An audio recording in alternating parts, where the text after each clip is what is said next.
So we have to break down this latest because anytime that we get to talk about Hillary Clinton and the FBI, well, we're going to bring it up. But now we have a new twist because the FBI, we know they spent years publicly investigating Hillary Clinton's email setup. But now we learn that James Comey's own inner circle used the private email accounts to leak information to the media. And it adds another layer to, but they left Hillary off the narrative. So, Chris, when we look at this, what does it say about the FBI that they launched an entire investigation over Clinton's email server and Comey's own staff was doing the same thing on a private email? It's just hysterical. I mean, at this point, it's just more and more evidence that one, they always did believe that they were above the law. Two, they believed that they were the arbiters of who was actually under the law. Remember, we've talked about it a couple times, but that strange press conference where Comey said that they're not going to be moving forward with charges against Hillary Clinton, as if it was his decision as director of the FBI, as opposed to the Department of Justice. That's not the way that works. You're not allowed to do that. You're also not supposed to be that person who's out there doing the exact same thing that you're kind of accusing people of. No, they weren't hiding government records, but they were hiding government communications, which I guess you can count as a record there. They were doing so to undermine a political opponent. This just is another piece, and a kind of a funnier and more ridiculous piece, a farcical piece of this entire puzzle. Well, let's go back to 2017. Before Congress, Comey admitted that he leaked material to the press because of President Trump's tweeting, stating that he might have some of their meetings. Take a look. Did you show copies of your memos to anyone outside of the Department of Justice? Yes. The President tweeted on Friday, after I got fired, that I better hope there's not tapes. I woke up in the middle of the night on Monday night, because it didn't dawn on me originally, that there might be corroboration for our conversation. There might be a tape. And my judgment was I needed to get that out into the public square. And so I asked a friend of mine to share the content of the memo with a reporter. Didn't do it myself for a variety of reasons, but I asked him to because I thought that might prompt the appointment of a special counsel. Now, I love this, Chris, because it's called Operation Tropic Vortex. And the person that's at the center of this is Comey's chief of staff, right? They're the ones that are actually going out there using the private email accounts to leak to journalists. But when I read that this morning, I was like, man, this is like a Tom Clancy novel. But this is real life, Bedford. This is what we have to deal with. It's literally an intelligence operation against the sitting president, where he is finally mercifully shown the door, which should have happened a long time before. But President Trump, like a lot of people, his first instinct was to believe that the police and the feds and the FBI were above board, that they weren't completely corrupted through, that their goal wasn't to take him down and take down his attorney general and destroy his presidency. So he let him stick around for a little while longer. And then he went back to his initial mission on the way out the door, which is, I need a special counsel.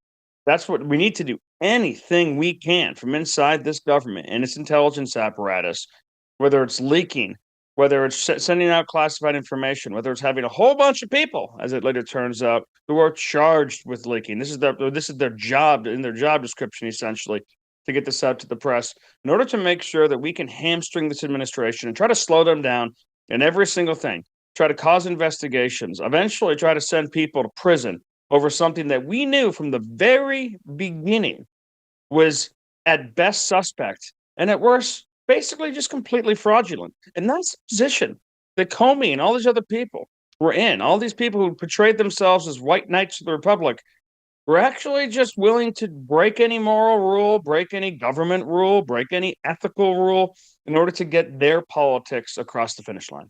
Chris, I'm sure you remember the 2016 election, and everybody thought Hillary Clinton was going to win. And then there was an FBI email, or a memo, I should say, that dropped, and it changed absolutely everything. So now, knowing what we know now, and looking back, like, what kind of hypocrisy are we even dealing with? Because if Comey had known, right, like, if anybody was ever going to find this out about him, you don't think that he would actually go through and write a memo about Hillary Clinton doing something like this. Well, it's just like when the president said, you better sure hope there are no tapes. Well, it turns out there are memos, there are records, there are emails, there are task descriptions, there are specific communications, Every single aspect of this, they documented. And the fact that they're willing to go after Hillary at all shows that they're just so confident in their untouchability. They are the untouchables. They're the ones who can't be got. But it's not because they're not corrupt. It's because that they're too powerful. Because who's going to look?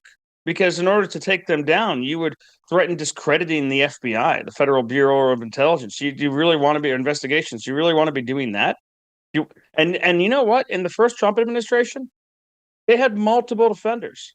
People like John Bolton, who we were talking about earlier in the week.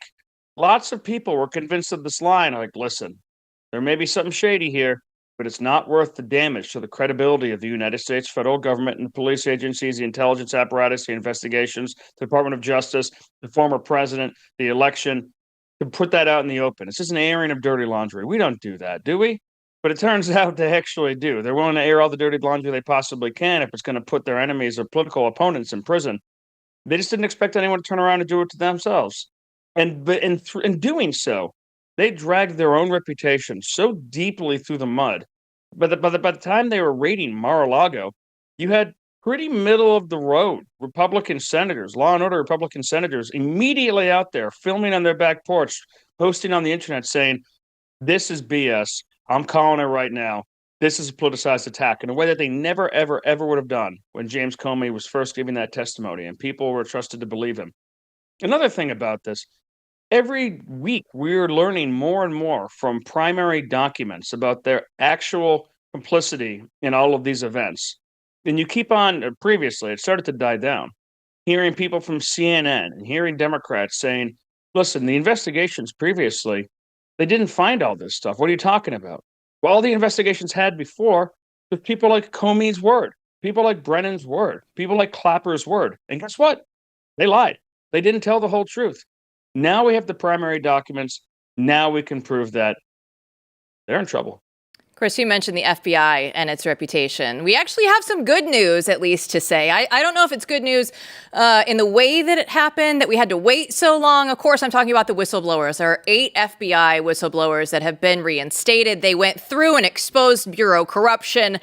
It took a long time, Chris. We have been calling out for it on this show, and I know others have as well. Steve Friend and Garrett O'Boyle both were part of the 8 that were reinstated. So unfortunately for Steve Friend, who is a friend of the show, he's going to have to go by FBI rules now. He's not going to be able to come on the show as often, and he'll have to play by that old rule book again. But it is good to see this. I just wish that this had happened back in February and that we didn't have to spend so much time like, hey guys, it's a good time to do the right thing.